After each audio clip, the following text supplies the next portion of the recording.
Hello, and welcome to another edition of the Ducks Confidential podcast. As always, I'm James Crepia, joined by Ryan Clark, as we take a look back at Oregon's very, as I put it, kind of a matter-of-fact 31-13 win at UCLA, where the Ducks very much take care of business in terms of what we talked about heading into the game, that it was expected to be lopsided, that it was not necessarily going to be all that competitive. It wasn't.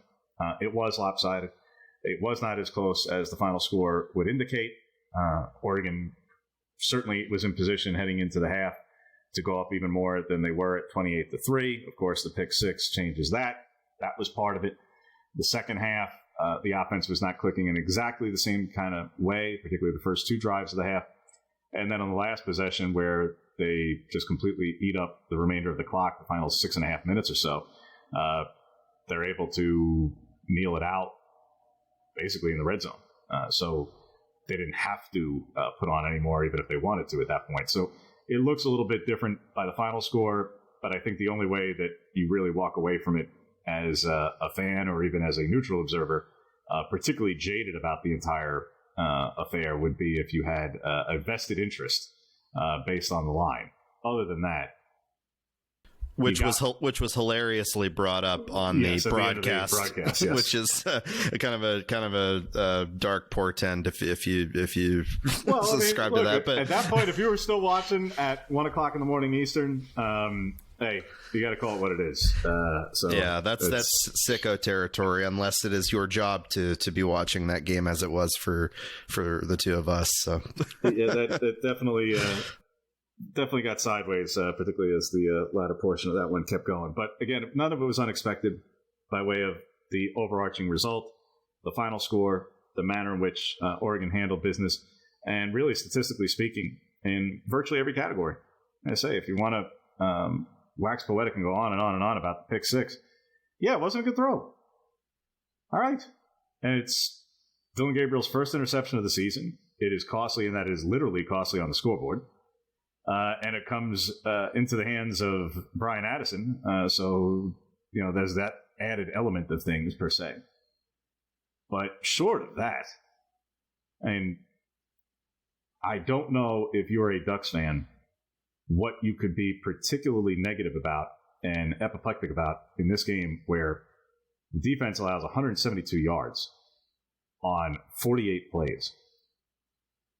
There, UCLA, who was awful on third down on both sides of the ball, went 1 of 10 on third down in the game, and one of those came early. I think the only one of them came early. And 9 of 14 on third down for Oregon's offense, and 2 of those failed conversions came on the opening drives of the second half. In the first half, he scored the first 5 possessions, and it very nearly was 6 until the pick six. So, like I say, in the last one, coulda, woulda, shoulda, if it's a different kind of a game, and they kneel it out where they do at the end. So, truly, short of the pick six or the betting line, I really don't know where you could be particularly upset if you were a Ducks fan, though I'm sure, apparently some were.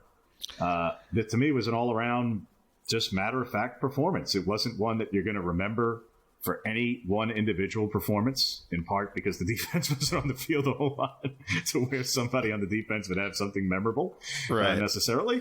And offensively, you weren't going to go gushing about it because it was supposed to be an accurate and efficient performance where you had a 100-yard rusher and a 100-yard receiver against that bad a defense. Yeah, a lot of it was, to be expected. I think people might look at the score and want it to be worse than it is, but they fully and completely controlled that game from the jump. And yeah, they were that one play away from being up 35-3 at the half and having total and complete control with no even vestige of momentum heading UCLA's way.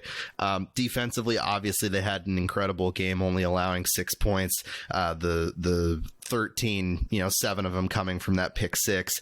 And Tez Johnson was able to get a hit back too on that. So they got a little revenge by way of contact later in that game for the pick six. But the offense, obviously, it had a little bit of a lull in the middle portion of the game, including that pick six and then the first two drives of the second half. I think part of that, and this is something that folks can maybe attach themselves to as a hope for them to improve, is their ability on offense to function without Terrence Ferguson on the field. I think that Ferguson is an underratedly crucial part of their passing game. He's obviously a big part of the blocking game when they run with his big body and everything. But him leaving the game with a potential head injury. Now, Dan Lanning afterwards said that he was fine and it was precautionary, but we'll still see how it looks for him this week ahead of Michigan State. You want that guy in the lineup because it showed, I think, even in Oregon's more successful offensive possessions in the second half, just how crucial he is. And defensively, a really strong performance overall, end to end, really, disruptive in the backfield. Basically caused Garbers to leave the game with a bum ankle, and just he was getting beat up all night. And I think that you're very encouraged by what you saw by Jordan Birch and Derek Harmon and those guys to be able to be disruptive in the backfield.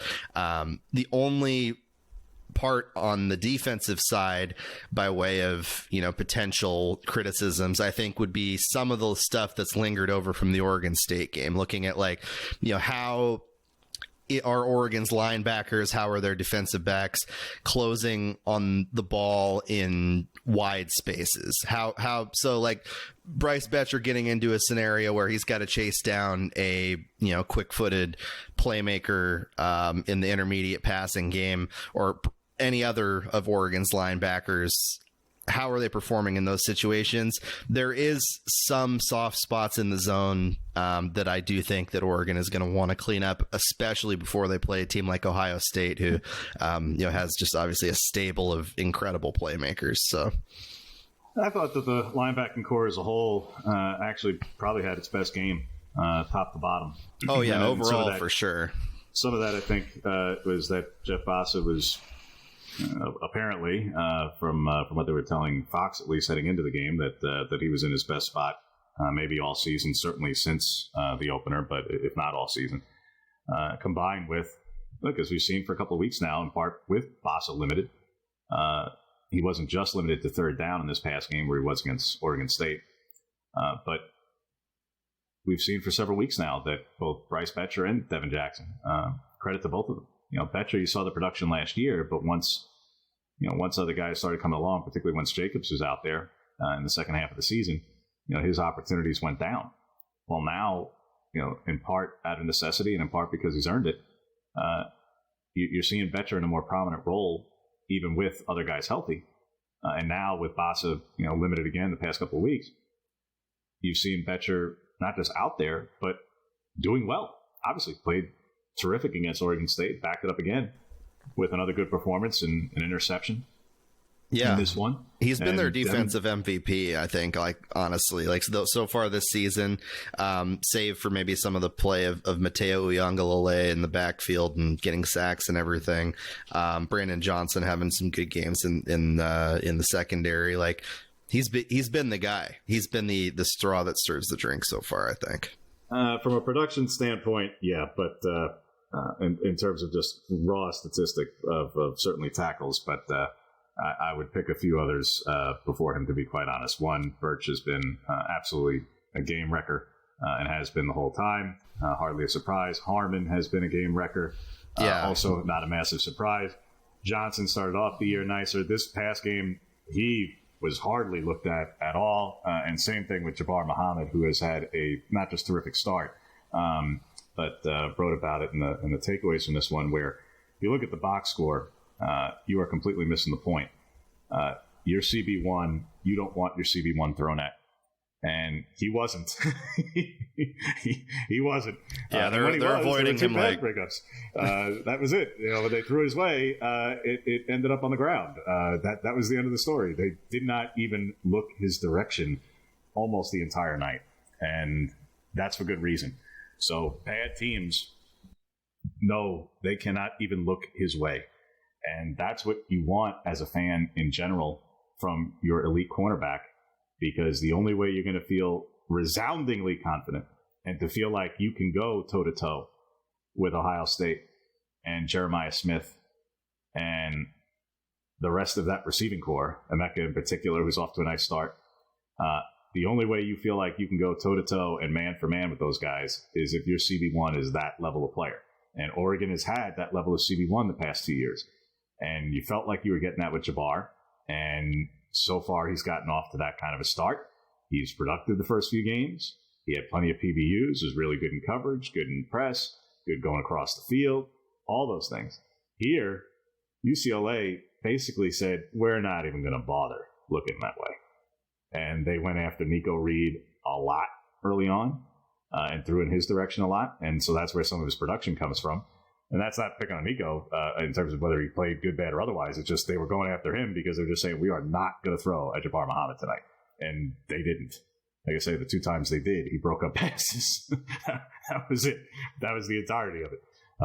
So I think in terms of best defensive players, not just in this game, but so far to start the season for Oregon, I would pick a few more before Betcher myself, but that is not to look past his production because, yes, he does lead the team in tackles by a healthy margin because he has been a highly productive tackler in particular, and he leads the team in tackles by 10 over the next highest player, who's Derek Harmon, who, like I say, I would throw in that regard because normally an interior defensive lineman, particularly with the way that they split up reps, would not he's second on the team in tackles, but that's the way this team is breaking down right now.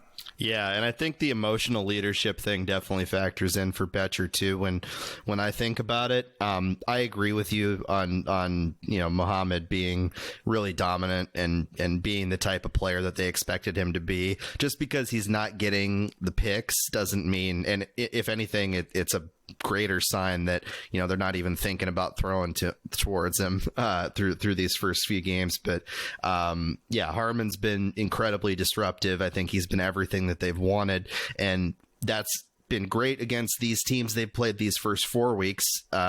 And it will be great next week against his former team, Michigan State.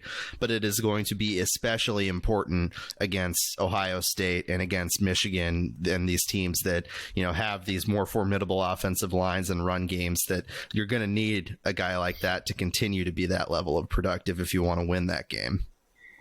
Yeah, and that's where I think we can kind of shift the conversation to on that point there, Ryan. I don't think we have to belabor very much from this particular game with UCLA because it was so matter of fact, because there really weren't a lot of absolutely mind-blowing individual performances statistically. Yeah, Jordan James tops 100. Yeah, Tez tops 100. And as a matter of statistical note, he has the most receptions ever in a game against UCLA by an Oregon player. Okay, mark that down, for those who pay attention to that level of in-the-weeds statistics. But ultimately, again, let's not make more of this than what it was. There were some nice plays by any number of guys, but ultimately, I mean, as I tweeted off during the game, Jordan Burks got some NFL draft highlight reel footage against a absolutely terrible opponent who, it will lack all context as to exactly how bad that line is. Plus that he was unblocked on the one play against the run, and then the following play, he might as well have been unblocked. I mean, it's not much of a challenge. So he did well on a couple of plays there and had some other pressures. Harmon had some pressures. Betcher mentioned. Jabbar basically doesn't even get looked at. And then offensively, yes, a couple of players certainly did quite well. In terms of things, though, to where things could project going forward to this slightly shorter week with the Friday night game against Michigan State, and then certainly into the following week with Ohio State and beyond.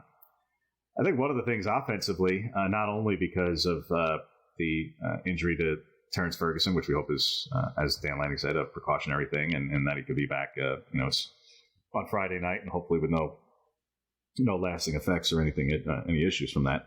I think that the tight end position, that it was something that was discussed throughout the offseason. It was talked about a bit throughout the offseason of when would Kenyon Sadiq surpass Patrick Herbert on the depth chart and earn not just have a bigger role because Casey Kelly transferred, so therefore the number 3 tight end role was his for the taking, but would the number 2 tight end role be an open door at some point in the season?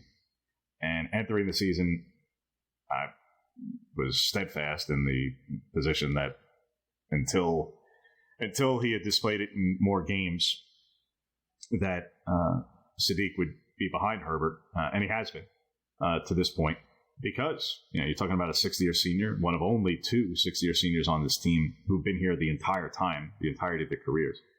And Pat Herbert is really good at what he does in terms of from a blocking perspective. In fact, from a blocking perspective, he's probably the best blocking tight end on the roster. So, insofar as the value of what that skill set brings, that's important. But as a receiving tight end, that Sadiq's ceiling is obviously very, very high. And that when Ferguson would come out, or even when they're both on the field, frankly, as additional potential advantageous matchups against slot corners, nickel and dime corners, or even as a passing tight end, as we saw it on the 2-pointer. Well, yeah. That's obviously not a common thing. Big part of the vertical passing game there. That's going to be part of P and 10 and against Ohio State. They're going to break that one out of the trickeration. But no, he's been great. Yeah. When would he, if and when he would surpass Herbert for the number 2 spot? And I know that again, some fans love to get ahead of these things and try to be the prognosticator of these kinds of things in the offseason. I think at this point, as I said in the offseason, let's see once things get shown up in games and once you start delivering on that promise against an opponent who actually wants to stop you, what that looks like. Well, Kenyon Sadiq's doing that now. And he is playing very, very well. And his production is basically double what Patrick Herbert's production is in terms of the receiving component. And that shouldn't come as a massive surprise, but it is. And he's doing it in less reps and opportunities thus far. And he's also done that without much by way of concern for drops, where you saw the one in particular for Herbert where it went off his hands on the ball from Gabriel, where it thread a bit of a needle and it was close to being tipped ever so slightly by a defender, but nevertheless, it did hit Herbert in the hand and fall, and that's where they had to settle for a field goal. And you also had, of course, the fumble from Herbert in the Boise State game, which very nearly could have been catastrophic, without a kickoff return and a punt return thereafter. So, all to say, to the offseason question that was, and in terms of projecting going forward, as positions go, where it looks like the offensive line is awfully solidified at this point, by way of, with Matt Bedford hurt for a little while, and potentially for quite a while, doesn't look like there's going to be a lot of musical chairs there. Certainly quarterback, top end of the receiving core, running back room. There's not a lot of questions. Well, at tight end, not only again, we hope that Ferguson is right back on Friday, nothing is, no lingering effects, but beyond that, I think Kenyon Sadiq is a player on offense who is starting to not just prove himself worthy of more opportunities than, and I think we're getting to a point to where we could very well be seeing Kenyon Sadiq surpass Patrick Herbert by way of snap counts and by way of opportunities in the game. Yeah, it just gives you another elite athlete on the field. You can see, the way that Oregon football coaches and people around the program talk about Sadiq and his level of athletic ability that has been on display these last few weeks. He's absolutely a talented pass catcher, a dangerous player in space, somebody that has the size and strength to be a solid blocker in the run game. Hasn't quite obviously shown the level of blocking prowess as somebody like Patrick Herbert, where that's really his strength. And this by no means means that Herbert's going to fade into the background and not have a role. He's going to be a crucial player for this team, particularly in major blocking situations against these physical Big Ten teams like Ohio State, like Michigan State. So, he's going to have a role to play there for sure. But I do agree with you. I think that Sadiq has earned more of those opportunities. He's somebody that, especially, with Gary Bryant having been out, it just gives you another weapon. It just gives you another guy that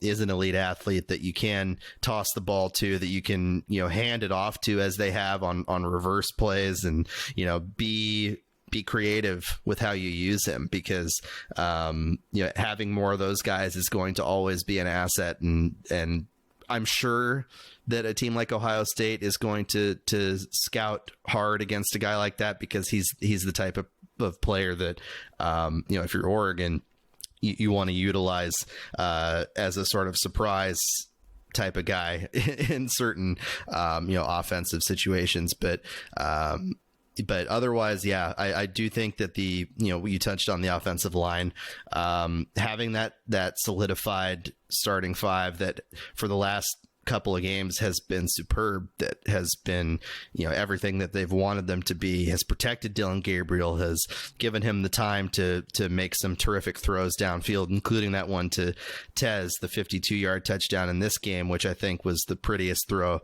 I've seen from Gabriel this season. And it was perfectly executed on the fake QB run. They haven't shown a lot by way of, not wanting to put things on film necessarily for Ohio State, but you've seen the moments, particularly in the last couple of weeks, where, when the offensive line is solid or good as they have been, it has paid dividends, and they've ran a couple of these creative looks that have resulted in huge plays because that's what this team is capable of. They have the playmakers, Sadiq being one of them, but Tez obviously having a tremendous season, and his rapport with Gabriel has been phenomenal. A couple of games now with 11 and 12 receptions. I mean, that's, it wasn't just because Bo Nix was his brother that Tez was a terrific playmaker that caught the ball a lot. This guy is their number one receiver for a reason. And so, I would be encouraged by the playmaking prowess of a lot of guys, in particular, in these last couple of games, just given what the offensive line has done. I mean, it's after where things stood through those first three games where the sky was falling, and it just, in the eyes of Oregon fans, at least, the sky was falling. But the feeling around the offensive line was, oh God, like they have a lot of work to do before this October 12th game that everybody's got circled. Now it feels like they've sort of solved that issue and just need to keep building.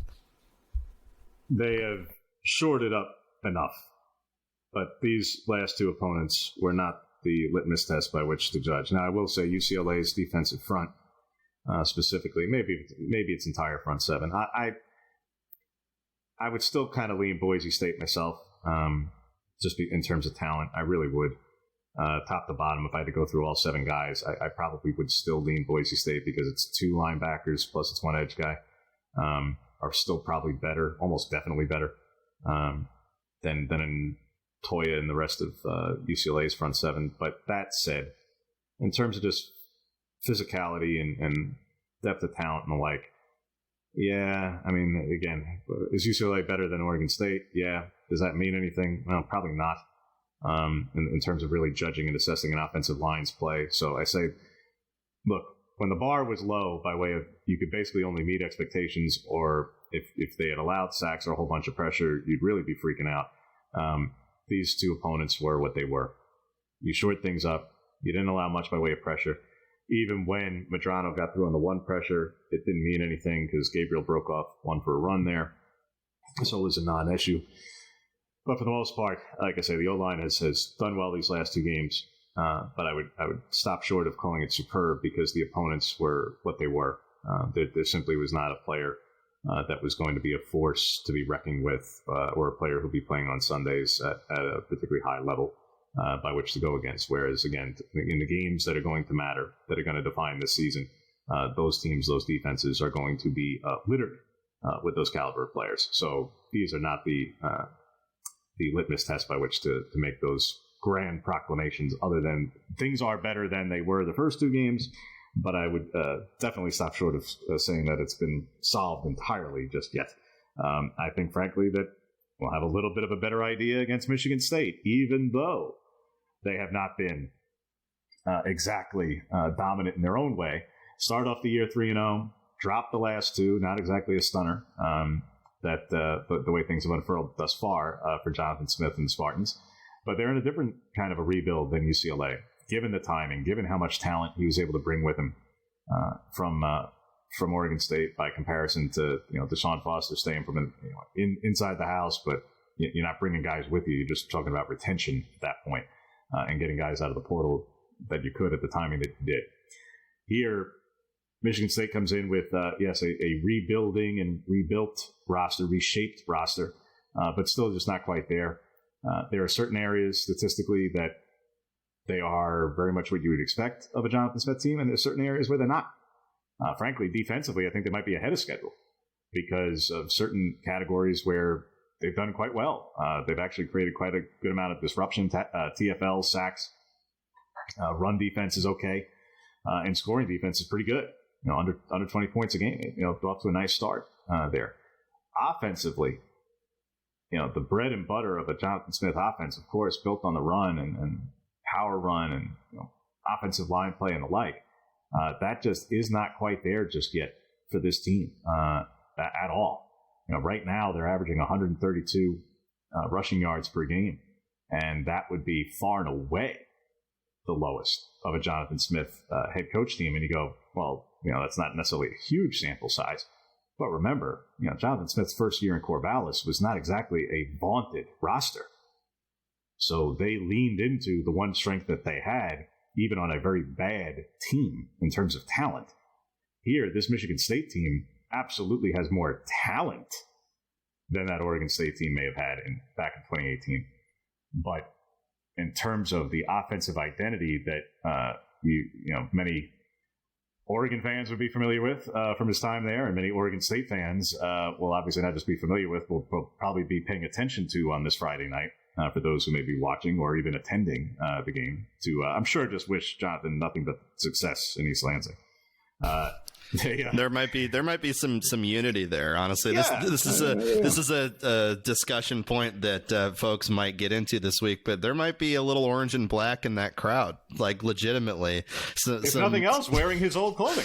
I was going to say, they picked it up at Goodwill. So,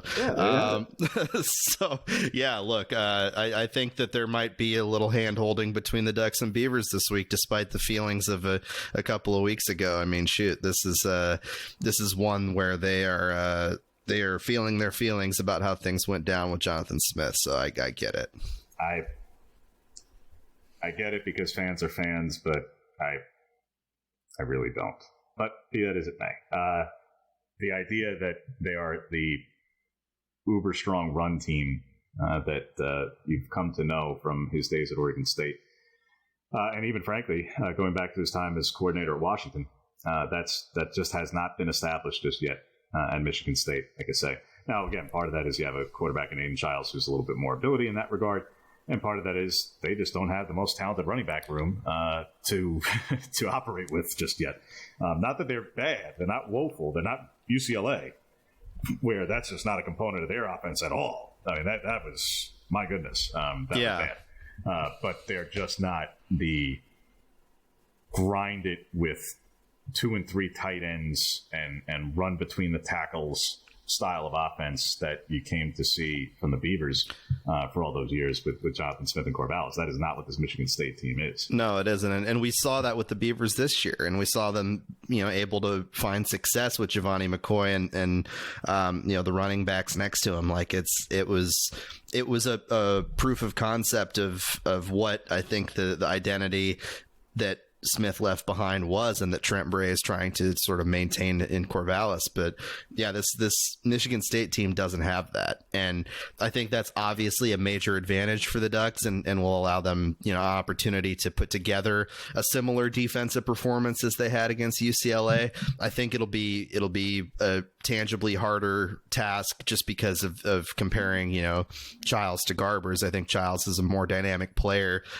with the capability to go off in a greater way than Garbers did. I also think he's had some rough moments this season too, been a little up and down by way of protecting the ball, not turning it over, stuff like that in certain moments where you're like, okay, like this is still a young quarterback. So if the Ducks can take advantage of that, if they can continue to get the level of play from their secondary that they have, where Jabbar Muhammad, Brandon Johnson and the like have been as dominant as they've been in recent weeks, then they could do that again. They could put together another hold them to 6, 7, 10 point type of performance from the defense, and they feel like, I'm sure, that their offense can continue to be productive to blow it open, hopefully for their sake. I say that's the one area that I mean, not just, kind of stands out on paper. No, it jumps off the page on paper in terms of turnovers and what you hit on there, Ryan. This Michigan State team, and Childs in particular, I mean, he has 8 interceptions right now through 5 games. And they have not played, an absolutely vaunted schedule. Yes, they just came off the game with Ohio State, where he actually didn't play that poorly, even though the final score looks like it was a mauling. And that's going to happen to a lot of teams against Ohio State this season. His numbers, his individual statistical performance was not the issue. He actually had statistically one of his better games of the season. But, this is a young quarterback, and he's thrown 8 interceptions through 5 games. And they have lost, I believe it's 14 turnovers as a team. I don't care who you are. I don't care who your quarterback is. I don't care what your offense is. I don't care what your defense is. None of it matters. If you're going to have a negative turnover margin to the extent that Michigan State does, you're not going to win football games. That's it. You don't have to go out on a limb. And this is not a grand proclamation. This is just statistical fact. You cannot be that far behind in turnover margin and win football games. It doesn't happen. They are -7 in turnover margin. They had 13 lost in 6 games. You're not going to win. They've been defying the odds a little bit insofar as they have, but you're not going to win. Some of the other teams in that area, in that echelon right now, that's 126th nationally out of 134 teams. Some of the other teams in the basement in that regard are Purdue, who just fired their offensive coordinator, Graham Harrell. Auburn, who cannot get out of its own way, even when it looks like they might have. And some of the elite powers of this country by way of Central Michigan, Southern Mississippi, and Louisiana Tech. Those are the kind of teams who are in the cellar in terms of turnover margin through 4 and 5 games of the season right now. That's where Michigan State is. That's an area for Oregon specifically where, of course, everybody wants to be as good as possible in turnover margin, no kidding. But that's an area where this defense, which has gotten off to a really nice start, that's an area where this defense could and should hope to see an opportunity for big-time improvement. Yeah, they want to feast on that. They want to improve their numbers by way of turnovers too. Like, I think this defense probably believes this Oregon defense believes they're more capable of forcing turnovers than they've shown even so far. And you look at Michigan State too, those numbers, a lot of that has come in what is undeniably the softest portion of their schedule. Now they're in the hard bit. Now they're facing these juggernauts, Ohio State and then Oregon. I mean, that's a rough stretch of the schedule, no matter what way you look at it. If that issue isn't resolved, if they don't find a way to quit turning the ball over, it's going to get late early for them in Eugene, especially with the desire for the Ducks to put together a complete and convincing performance, put together 2 good halves, which has not always been the case this season, to do that consistently ahead of this Ohio State game. They know that they need that by way of confidence. They need that by way of execution and just, finding a rhythm ahead of that bigger one. Yeah, I mean, look, turnovers as a whole for this Oregon team has been not that much of an issue either way. Fortunately, offensively, again, the interception was the first one of the season. They've lost 3 fumbles, 2 of them in rapid succession against Boise State. They've only had 4 interceptions and yet to gain a fumble defensively. And part of that is because, credit where it's due, because the defense is playing so well and it's been getting off the field at an increasingly higher rate, even on third down, where that wasn't a great start to the season, in part because they're not playing a whole lot of plays. So you don't have all the opportunities in the world for turnovers when the opponent only ran 48 plays this past week. Even Oregon State ran 67 plays, but there were 32 runs in a game where they dominated and won by 35 points. So say all that where, should there be, based on what we've seen thus far, potentially some significant opportunities for takeaways, where this, for whatever reason, this Michigan State team has not only had Aiden Childs throwing some interceptions, but also had some issues with fumbles. Yeah, It certainly looks that way. But can you just jump to that conclusion and make that assumption that that's going to present itself? No, that would be awfully presumptuous. You got to earn that. Now, this defense has gotten off to a nice start. It's caused a lot of havoc. It's getting, deflections and breakups and PBUs and TFLs and every which other acronym. The one that it wants most, of course, though, after sacks is INTs. Yeah, that will be next. And FRs for fumble recoveries. Well, this certainly seems like an opponent where that would be the opportunity for such a thing. We'll see if that's something that will be one of the areas, most definitely, to pay attention to this week. Outside of that, though, as I say, I don't think there's, in terms of, since this is the last game going into and before the matchup with Ohio State, areas where you'd say, is there something where you can get a little bit more by way of either context, clarity, some kind of indicator towards a conclusion before playing Ohio State? Something where you can feel that much better about whatever the position, the issue, the topic, whatever it may be. I'm not sure if there's one that jumps out at me on either side, or even on special teams for that matter. I'm not sure that there's one that, based on what we'll see on Friday night against Michigan State specifically, that all of a sudden you're going to see a result and go, well, because I saw that, along with what I've even seen the last two games, well, now I think this. I don't know if there's one that before the Ohio State game in any one phase, in any one position, that will necessarily lead me to that conclusion. But you tell me, Ryan, is there an area that either you think is an area of question, concern, angst, you name it, that you could see something from the Ducks on Friday that will, if not ultimately reach a conclusion before the Ohio State game, better formulate and put everybody in a better headspace about whatever it is for the Ohio State game? Yeah, I mean, it's hard given the caliber of opponent. It's similar to the UCLA game in that, you're coming into this with the understanding that if you do get the result that you expect and you do so in a convincing manner, that, people are going to feel good, but it's only going to feel good to a certain point because of who you're playing. That's easy to say, but Oregon had two close games against theoretically inferior opponents to start the season. So, just doing that alone is progress. But specifically, I think that, seeing Jordan James break out and have a huge day would be a major sign of encouragement for some folks because, they aren't necessarily running the ball in the sort of ways that they have in previous years where you feel like they have that level of dangerous and significant balance. I think Jordan is a really talented running back and is somebody that, has been through these first four games, a shoestring tackle or a couple of, moves away from breaking one off, really.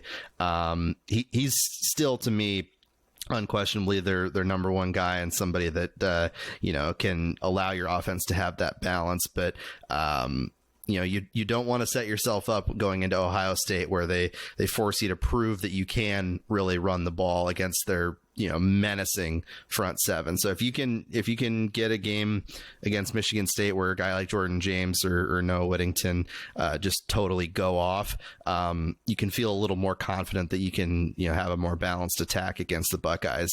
Because I think, undeniably for the remainder of the season, they're going to lean more on the passing game with the weapons that they have, with the efficiency and accuracy that we've seen from Gabriel. They have to do that. That's just the way that their roster is built. But being able to feel confident and a little more balanced maybe than they've shown by way of what they put on tape so far. A nice game for Jordan James in this one would be I think the most encouraging possible result, because everything else would just be a continuation. If Gabriel's still efficient, then it's like, okay, like this is what we've seen from him. It's solidifying who he sort of is and who these playmakers are. Yeah, I think that's fair. I think you're onto something there because, and look, Ohio State's, again, you don't want to make too much of statistics just yet because of the caliber of opponents that they've played as well. Which, for those who aren't paying attention, Ohio State, they haven't played anybody either. even with Michigan State as the common opponent here after Friday night, they haven't played anybody either.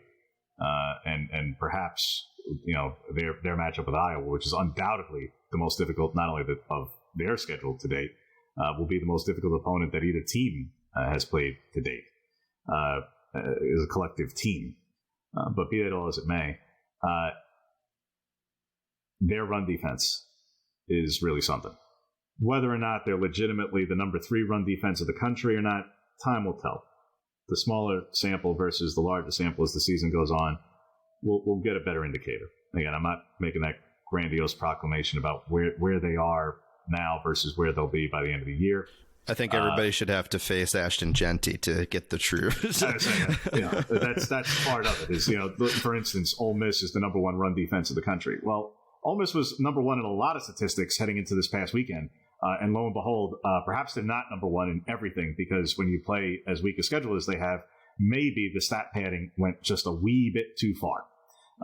So time will tell in some of these things ultimately, and how much stat padding has been done, and how much is legit, and how, et cetera, et cetera. But ultimately, I don't care who you're playing, 1.84 yards per rush allowed thus far. That's hard to do. That's awfully difficult to do. And when you can make opponents one-dimensional, as Ohio State has, yeah. And when that's part of what you do offensively, yeah. It may not be the only recipe for winning, certainly, based on the rest of what Oregon has in the cupboard, but you want to be able to establish the run, as long as that's an element of your game, and they certainly have the weapons there. So I think you're onto something there in terms of seeing not just production and not just 100 yards for one guy or one play or what have you. I think it is about, can you see multiple runs in a game where they're taillights, where they do break, the game-breaking run. Not only did the offensive line part the sea to make it just unbelievably easy before contact, no. Do you have the Jordan James breaks multiple tackles, spins his way out of something, and now he has nothing but green grass based on what he did kind of moment? Do you have a Noah Whittington moment where, he makes a great cutback and then it's a foot race that he wins by a mile? Those sort of instances. You haven't seen that yet this year. Yeah, you got the screen pass to Lamar against Oregon State, and that was well blocked and well set up, etc. But and the run from Gabriel in that game where also was a good play call, but one of the easiest reads that Dylan Gabriel will have all season. Ultimately, you haven't seen that from your running back core yet this year, particularly from a play where, again, that they did it themselves, where it was before contact. You just haven't gotten that, or after for that matter. You need to see that. That would be an area. I'm with you, Ryan. I think that's an area where if you saw that against Michigan State, particularly, again, where their defense, statistically speaking, is not bad. They may not be elite.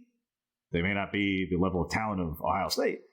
But in terms of the defenses that they've played, at least statistically speaking, pretty decent, pretty solid. Yeah, it's about as solid of a test as you've had so far, save for that Boise State game, I think. Yeah, so I think this is one where if you can see that, particularly, look, it's not to make comparisons about talent and who players are, particularly since it's different positions and the like, but everybody, and rightfully so, is gushing about the play of Ryan Williams at the end against Georgia. It was an absolutely ridiculous catch and spins and maneuver that the freshman made. All right. Expecting that from anybody is nearly impossible, to be quite honest with you. I mean, that was that caliber of a play. But you need to see that kind of game-breaking kind of a play, that kind of agility, that level of playmaking ability, which you've gotten that in the punt return game. You've gotten that in the kick return game. You see that at times from the receiving corps, whether that's Tez or Evan Stewart at times attempting to be agile and shake defenders, whether it was Trayshawn Holden, turning turning the slant and breaking away. You've seen moments like that. you haven't seen it necessarily from the running back core. I'm with you. I think that's an area where if you were to feel that much more confident or better, how would you do so heading into this matchup with Ohio State? I think that's what you need to see. You need to see one or two of those plays against this Michigan State defense where the running backs themselves make something happen. Turn nothing into something. And for more than a 20-plus yard run in the process, and potentially a game breaker, that would be something where you could really hang your hat and go, all right, going up against that Ohio State defense, this is now every bit the kind of running attack that you expect. That would be an area. I'm with you. That's a good call, good poll insofar as an area to look at where, yeah, I think that would be, if there's one area offensively to really hit on, I'm with you. I think that would be it. Anything defensively that stands out to you in that way. Yeah, I mean, the turnovers is the thing we talked about earlier, and getting a few of those and really, getting the swagger going, because defense is obviously about execution and it's about, consistency. But those guys, particularly the DBs, they need a little swagger too going into that Ohio State game. Obviously, everybody on the team's going to be up for that. But how can you use this Michigan State game to capitalize on the fact that they turned the ball over so much? Go back there, rip the ball out of Child's hands, or Jabbar Muhammad. They choose to test him when they shouldn't, and he can step in front of one and maybe run a pick six back or something. Those sort of confidence plays by way of the swagger factor, I think, is absolutely what you want to see with Oregon. You also don't want to see any regression either. I think there have been moments where in the intermediate passing game in particular, there's been some soft moments in the zone. They had a tremendous performance, I think, overall against UCLA, and they had a strong second half against Oregon State. But you don't want to regress, because you get into those areas out in space against Jeremiah Smith and all the other playmakers that Ohio State has, and you don't want to mess around, because they are fast. They are better athletes than anybody you've faced so far. So no regression, and trying to get some turnovers and some swagger for that defense for me. Yeah, I do think that turnovers, I mean, of course, who wouldn't want more of those? So that's it's an easy target to grab, and at the same time, it's the right one, because like we talked about, they just have not had the volume necessarily just yet to really, like I said, to really hang their hat on it. And part of that is, again, because of how, again, credit where it's due. You can't have an abundance of turnovers and takeaways if you're just not having all that many plays on the field at times. So you got to kind of take what you get when you can get them. Having said that, their havoc rate is still really high. So if they can convert havoc into takeaways, yeah, that'd be one. And I'll even be specific within it. Quite honestly, I think showing that you can just get the ball on the ground. Create some fumbles. Create some fumbles. I'm not even sure, I'll just say force a bunch. The more you force, obviously, the likelihood that you can go and pick one up goes up, but force some. They've gotten hand on the ball and a whole bunch of pass deflections from the defensive line, which has been terrific. And they've come really close on a couple of times in strip sacks and those sorts of things. Hey, make one of those happen. Yeah, even if it's just all right, well, Michigan State recovers it. All right, but get a strip sack and turn it into a loss of 17 yards. One of those, you punch the ball free and it goes squirting way back there, and then it's just a pile up of bodies. And okay, well, they recovered it, but it's a loss of, like I say, it becomes second or third and Salem in terms of distance. That kind of a play. Of course, you want it to be recovered. Of course, you want it to be returned for a touchdown. Hey, be as greedy as you wish as a fan. I'm not going to stop you. But in terms of an area specifically, outside of even within turnovers, yeah, I think something with force some fumbles against a team who's shown that they, for whatever reason, have a hard time holding on to the football. Yeah, that'd be one. That'd be one for sure. I agree with you there.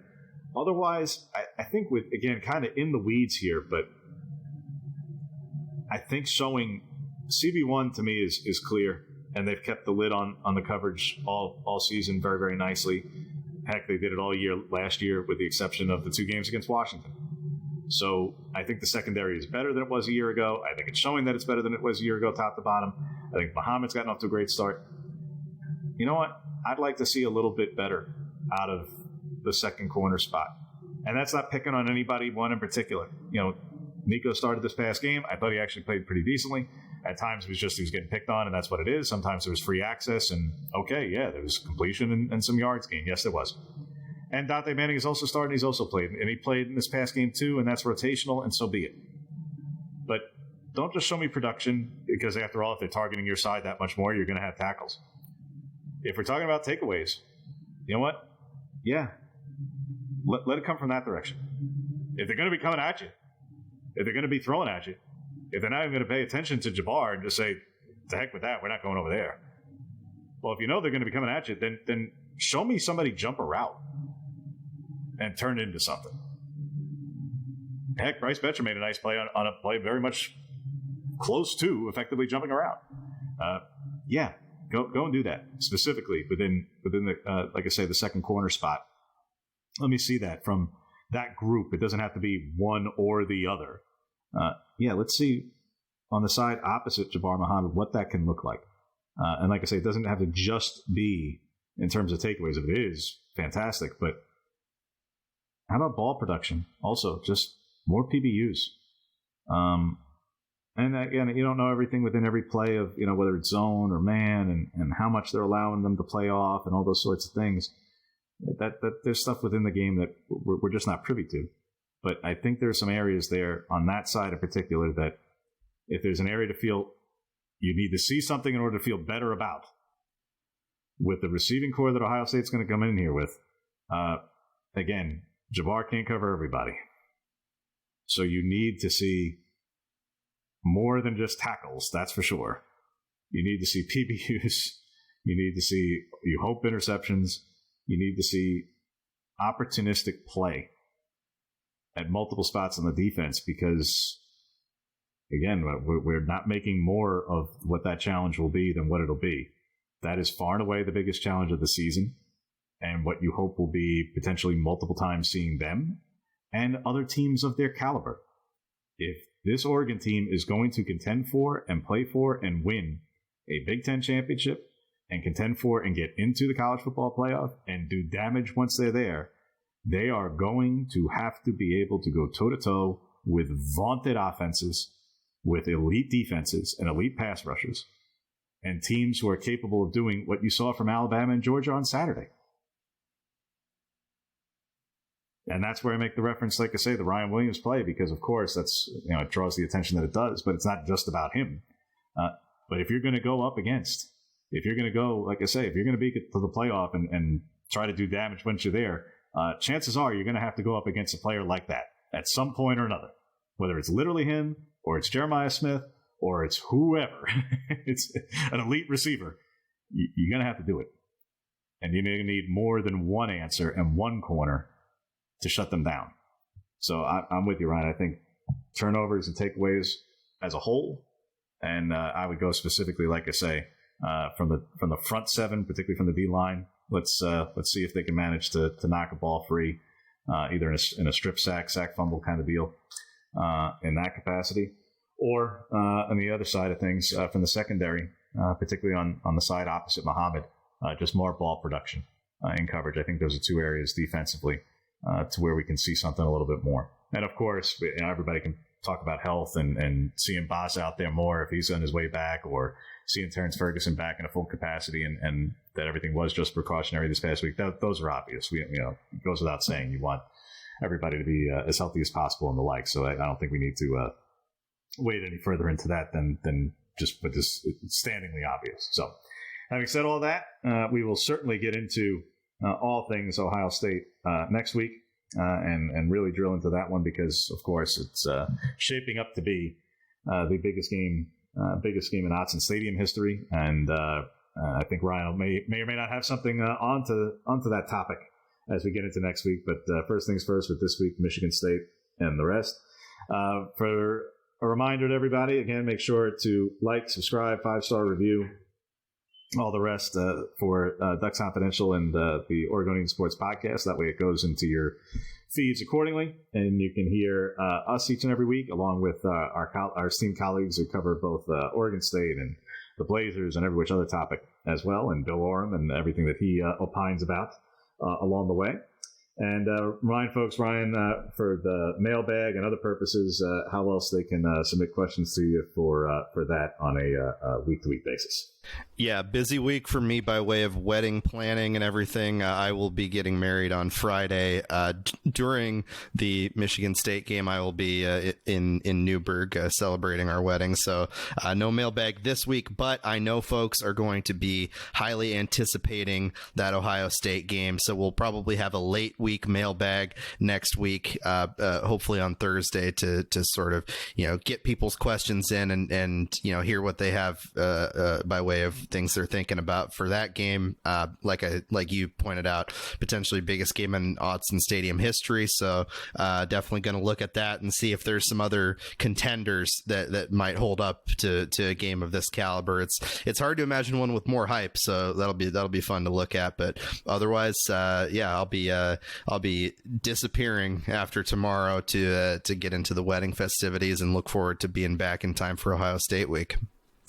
And that will likely lead to a slight adjustment in our podcast schedule for next week as well. But once we shore up all of that, we will certainly have one. But exactly as to what day and time and all the rest, we'll sort that out on our end. But until then, obviously, we very much appreciate you for listening and wish Ryan and his bride to be all the best the rest of their week and their happy weekend. And we will see you next week.